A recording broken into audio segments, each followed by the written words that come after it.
Dans cette vidéo, on va aborder la notion de courbe représentative d'une fonction. Alors, des courbes représentatives de fonctions, on s'en sert depuis un certain temps. En fait, on s'en sert déjà beaucoup dès le collège. Mais ce qu'on va faire dans cette vidéo et dans ce chapitre, c'est donner un cadre mathématique un peu plus précis. Alors, tout d'abord, peut-être un rappel sur ce que c'est qu'une fonction et sur les façons de la représenter. Alors, une fonction, c'est un programme de calcul. C'est comme une boîte à laquelle on donne une valeur, ici notons-la x, et qui va nous rendre un résultat qu'on note f de x.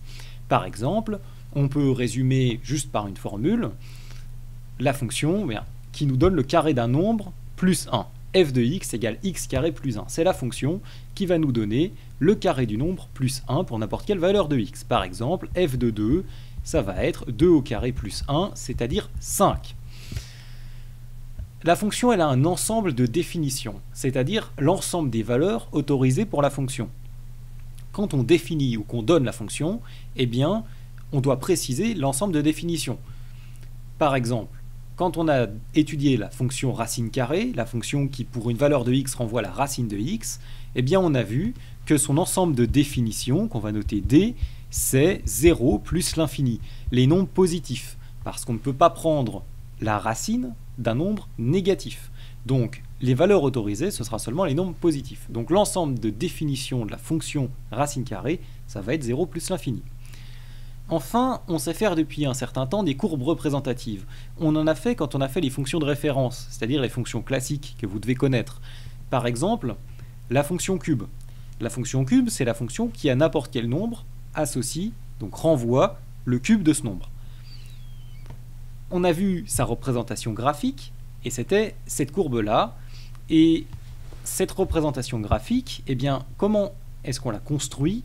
Eh bien, pour chaque nombre, d'accord, x, pour chaque valeur de x, on a pris comme ordonnée, donc on l'a placé en abscisse, et on a pris comme ordonnée la valeur de l'abscisse par la fonction f de x. Donc, ici, on a l'ensemble de tous les points, donc en rouge, la courbe rouge, qu'on va noter ici CF, comme courbe de f, eh bien, c'est l'ensemble de tous les points x, y, qui vérifie que y, l'ordonnée, c'est égal à f de x. Cette formule, y égale f de x, c'est ce qu'on va appeler l'équation de la courbe, comme on a fait des équations de droite dans les chapitres d'avant. Alors, concrètement, mathématiquement, la courbe représentative de f, c'est quoi ? Eh bien, du côté des définitions de mathématiques, la courbe représentative de f, dans le plan muni d'un repère, la courbe de f, qui représente la fonction f, c'est l'ensemble des points de coordonnées x, y, tels que y égale f de x, sachant que f, elle a un domaine de définition, d, et donc que c'est l'ensemble des points x, y, quand x est dans d, puisque sinon f de x n'a pas de sens. Donc par exemple, ici j'ai fait la représentation graphique de la fonction f de x égale 1 tiers de x carré moins x plus 2. Sauf que cette fonction, je lui ai donné comme ensemble de définition l'intervalle 1, 4. Donc ma représentation graphique, c'est pour toutes les valeurs possibles de x entre 1 et 4, c'est les points, ici, de coordonnées x, f de x, dans mon repère. Et donc c'est ma courbe représentative de la fonction f, sachant que j'ai respecté son ensemble de définitions.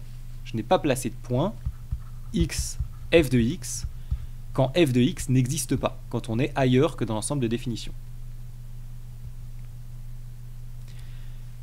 Voici quelques exemples de questions types sur les courbes représentatives.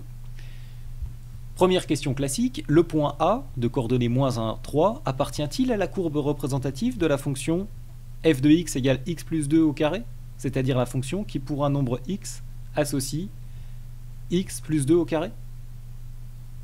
Eh bien, comment va-t-on faire ça? On va dire que un point qui est sur la courbe, c'est un point x, y avec y égale f de x. Donc, ce qu'on va faire, c'est vérifier que l'ordonnée, c'est bien f de moins 1. Alors, f de moins 1, c'est moins 1 plus 2, le tout au carré. donc 1 au carré, donc 1. Eh bien ici, qu'est-ce qui va se passer? On va avoir que 1 est différent de 3, donc que le point A n'appartient pas à la courbe représentative de f, puisque son ordonnée n'est pas l'image par f de son abscisse. Autre série de questions très classiques, on nous donne une fonction définie uniquement par sa représentation graphique. Voici la courbe représentative de la fonction g.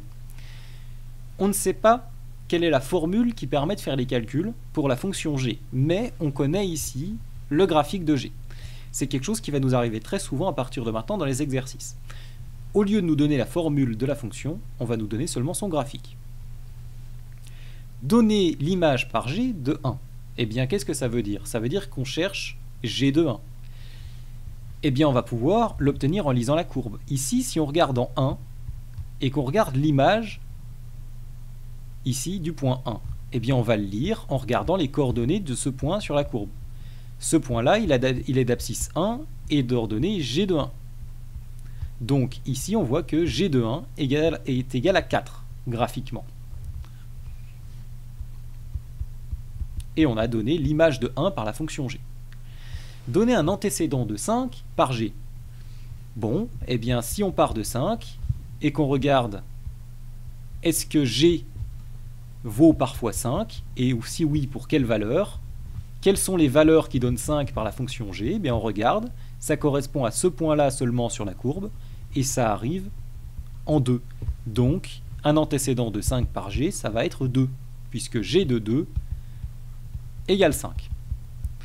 Combien le nombre 1 a-t-il d'antécédents par la fonction g? Encore une fois, pour trouver des antécédents, on part de l'axe des ordonnées, partons de 1, regardons quels sont les points de la courbe qui ont pour ordonnée 1. Eh bien, on voit qu'il y en a 4, 1 ici, 1 sur l'axe des ordonnées, 1 ici et 1 là. Eh bien, combien le nombre 1 a-t-il d'antécédents par la fonction g? D'après le graphique, 4, puisqu'il y a 4 points de la courbe qui ont pour ordonnée